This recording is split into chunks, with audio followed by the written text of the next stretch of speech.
ان الحمد للہ والصلاة والسلام علی رسول اللہ اما بعد اتقوا اللہ اتقوا اللہ اتقوا اللہ، اللہ سے ڈرو۔ اے مسلم، تمہیں اللہ کے سامنے حاضر ہونا ہوگا۔ تمہارا حساب لینے کے لیے اللہ ہی کافی ہے، جو سب کچھ جانتے ہیں۔ تم جو بھی چھپاتے ہو، جو بھی دل میں رکھتے ہو، سب اللہ کے علم میں ہے۔ جو کچھ بھی تم نے کیا ہے وہ سب لکھا جا چکا ہے۔ تمہیں ضرور موت کا سامنا کرنا ہوگا۔ جب تم دنیا کی سب کچھ چھوڑ کر چلے جاؤ گے، صرف وہی تمہارے ساتھ ہوگا جو تم نے آخرت کے لیے جمع کیا ہوگا۔ ہوشیار ہو جاؤ اپنے آخری عمل کے بارے میں۔ تم نہیں جانتے کہ تمہاری زندگی کا آخری پل کب آئے گا۔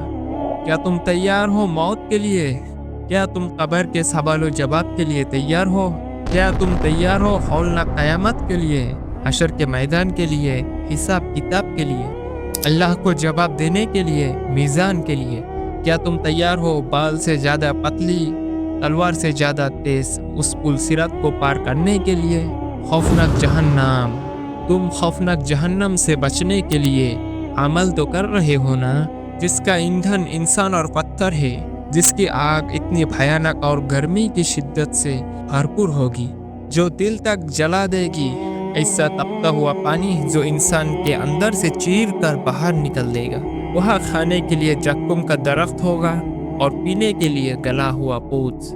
جہنم انتہائی گہری اور بہت خوفناک جگہ ہے، جہاں سخت دل فرشتہ عذاب دینے پر مقرر ہے، جہاں عذاب کی شدت بڑھانے کے لیے بدن کو بہت بڑا کر دیا جائے گا اور چمڑی جل کر گر جائے گی۔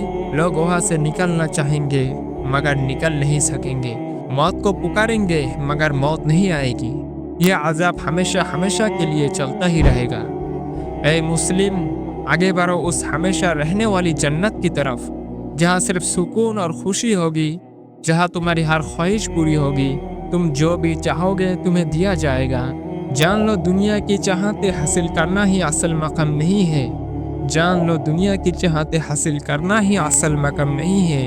جان لو دنیا کی چاہتے حاصل کرنا ہی اصل مقام نہیں ہے۔ جنت ہی ایک ایسی جگہ ہے جہاں تمہاری ہر تمنا پوری کی جائے گی۔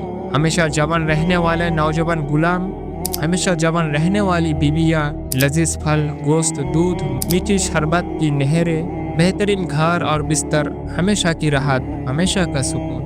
بے شمار نعمتوں کے درمیان سب سے بڑی نعمت یہ ہوگی کہ تم اللہ کو دیکھو گے۔ تم اپنی آنکھوں سے اللہ کو دیکھو گے۔ صرف تمہیں یہ بتانا ہی کافی سمجھتا ہوں، جنت کا سب سے کم مرتبہ حاصل کرنے والے کو بھی دنیا سے 10 گنا زیادہ ملے گا۔ اے مسلم، اے میرے بھائی، اللہ تم پر رحم کرے۔ یہ پیغام جب تم تک پہنچے تو امید ہے کہ یہ تمہاری زندگی بدلنے اور سدھرنے کے لیے کافی ہوگا۔ اسے روایتی پیغام سمجھ کر نہ لینا، اسے بیکار سمجھ کر نظر انداز مت کرنا۔ یہ نظر انداز کرنے کی چیز نہیں ہے۔ میں صرف اللہ کے لیے بول رہا ہوں۔ اس کے ذریعے سے اپنے آپ کو سدھرنے کی کوشش کرو۔ اگر تمہارے عمل اچھے ہیں تو اور بہتر کرنے کی کوشش کرو۔